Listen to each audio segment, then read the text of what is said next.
ছাড়লেন বিনেশ ফোগট। বিদায় কুস্তি। এক্স হ্যান্ডেলে পোস্ট বিনেশের।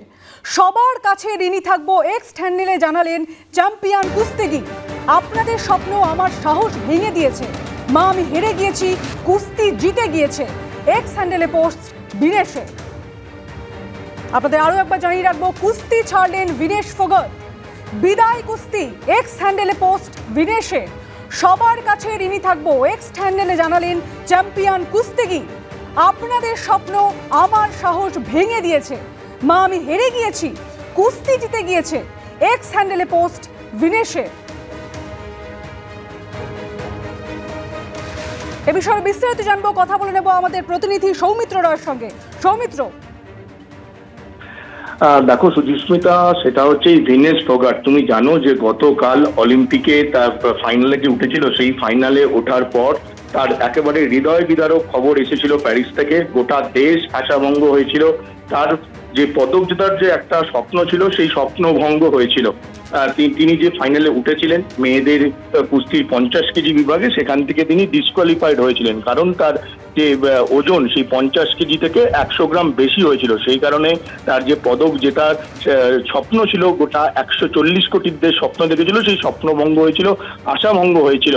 তার তিনি যেটা রাত্রিবেলা খবর ছিল, গতকাল রাতের দিকে তিনি সিএসএ তে অ্যাপ্লাই করেছিলেন, যাতে যে ক্রীড়া আদালত, আন্তর্জাতিক ক্রীড়া আদালত, যেটা 1983 সালে তৈরি হয়েছিল, সেই আন্তর্জাতিক ক্রীড়া আদালতে তিনি আবেদন করেছিলেন যে তাকে যেন অন্তত রূপোর পদকটা দেওয়া হয়, কারণ যেহেতু রূপোর পদকটা নিশ্চিত করেছিলেন। সেই আন্তর্জাতিক ক্রীড়া আদালত আজ সকাল 11:30 নাগাদ এই যে আবেদন করেছে বিনেশ ফোগট, তা সেই মামলার, অর্থাৎ তুমি যদি বলো সেদিক থেকে যদি ক্রীড়া আদালত বিনেশ ফোগটকে রায় দেয়, সেদিকে কিন্তু আবারও এই যে বিনেশ ফোগটের পদক জয়ের একটু হলেও সম্ভাবনা গতকাল রাত থেকে উঁকি দিচ্ছে। এরই মাঝে এই ফোগটের বড় সিদ্ধান্ত, তিনি এই যে কুস্তি থেকে, কুস্তির ম্যাটে আর লড়বেন না, তিনি অবসর গ্রহণ করলেন, এমনটাই তিনি এক্স হ্যান্ডেলে পোস্ট করে জানিয়েছেন। সুজিস্মিতা, তোমাকে জানিয়ে রাখি, তোমার যদি মনে থাকে, যখন এই গত বছর দিল্লিতে যন্তর মন্তরের সামনে ব্রিজভূষণ শরণ সিং এর অপসারণের দাবিতে আন্দোলন চালাচ্ছিলেন কুস্তিগিররা, আন্দোলনের অন্যতম মুখ ছিলেন এই বিনেশ ফোগট। তখন তিনি একটি মন্তব্য করেছিলেন, সেই মন্তব্যটা আজকের দিনে খুব রেলিভেন্ট মন্তব্য হয়ে দাঁড়ালো। তিনি তো সেই সময় মন্তব্য করেছিলেন যে আমি এই যে লড়াই করছি, আমি এই যে আন্দোলন করছি, আমাদের এই আন্দোলন বা আমার এই লড়াই, সেটা হচ্ছে আগামী দিনের কুস্তিগিরদের জন্য। আগামীর কুস্তিগির যারা আসবে তারা যাতে ভালোভাবে খেলা চালিয়ে যেতে পারে, সেই কারণে আমাদের এই লড়াই। এবং আমি এই আন্দোলন করছি, আমার সামনে যে অলিম্পিক রয়েছে, সেই অলিম্পিকটায় আমি যাব এবং সেটাই আমার শেষ অলিম্পিক হবে, এবং সমস্ত লাঞ্ছনার জবাব আমি অলিম্পিকে গিয়ে। অর্থাৎ গত বছর তিনি যখন আন্দোলন করছিলেন দিল্লির যন্ত্রের সামনে, তখনই যে মন্তব্য করেছিলেন, সেই মন্তব্য থেকেই একটা ইঙ্গিত পাওয়া গিয়েছিল যে এই প্যারিস অলিম্পিকটাই হবে তার জীবনের শেষ অলিম্পিক, এবং তারপরই তিনি হয়তো খেলা ছেড়ে দেবেন। ঠিক সেই আশঙ্কাই সত্যি হলো। গতকাল যখন তার পদক জয়ের সমস্ত আশাভঙ্গ হলো, স্বপ্নভঙ্গ হলো, ঠিক তারপরই এই বিনেশ ফোগট সিদ্ধান্ত নিলেন যে তিনি কুস্তির ম্যাটে আর লড়বেন না, তিনি অবসর গ্রহণ করলেন। এবং তুমি দেখো, তুমি যদি এক্স হ্যান্ডেলে বিনেশ ফোগটের যে মন্তব্যটা করেছে, যে বক্তব্যটা দিয়ে তিনি অবসর গ্রহণ করেছেন, সেটা তুমি যদি দেখো, wrestling won match against me, I lost, আমার বিরুদ্ধে কুস্তি জিতে গেছে, আমি হেরে গেছি, my car all broken, I don't have any more strength now, good bye wrestling.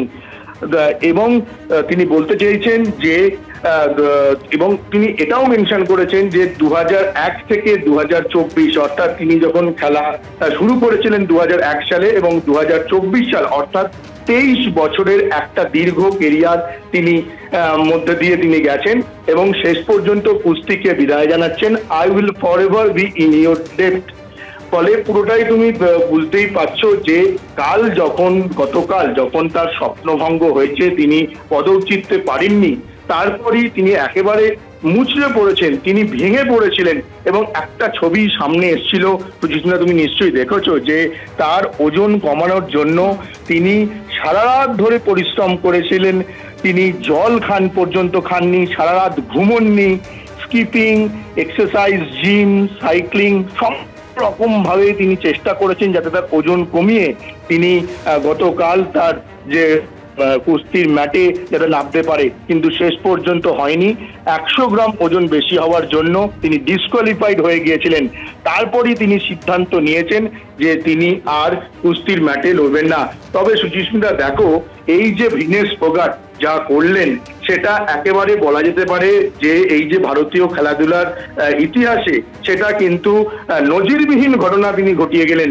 তিনি যে সময় এই অবসর গ্রহণ করলেন, এই অবসর গ্রহণ করার যে টাইমিংটা, সেই টাইমিংটা দিয়ে তিনি অনেক লাঞ্ছনার জবাব দিলেন, একটা শিক্ষা দিয়ে গেলেন বলা যায়। যে বলে না যে ক্রীড়াবিদ যারা হয় তাদের এই রিটায়ারমেন্ট নেওয়ার একটা সময়টা খুব গুরুত্বপূর্ণ, কোন সময় সেই ক্রীড়াবিদ রিটায়ারমেন্ট করছে সেইটা খুব গুরুত্বপূর্ণ। ফলে এই যে ভিনেস ফোগাট যে সময় তিনি রিটায়ারমেন্ট করলেন, তিনি অবসর নিলেন, সেইটা অত্যন্ত গুরুত্বপূর্ণ হয়ে দাঁড়ালো তার টাইমিংটা। ফলে তোমাকে বলছি আরো একবার, সেটা হচ্ছে আজ সকাল 11:30 নাগাদ আন্তর্জাতিক ক্রীড়া আদালত, সেই আন্তর্জাতিক ক্রীড়া আদালত রায় দেবে।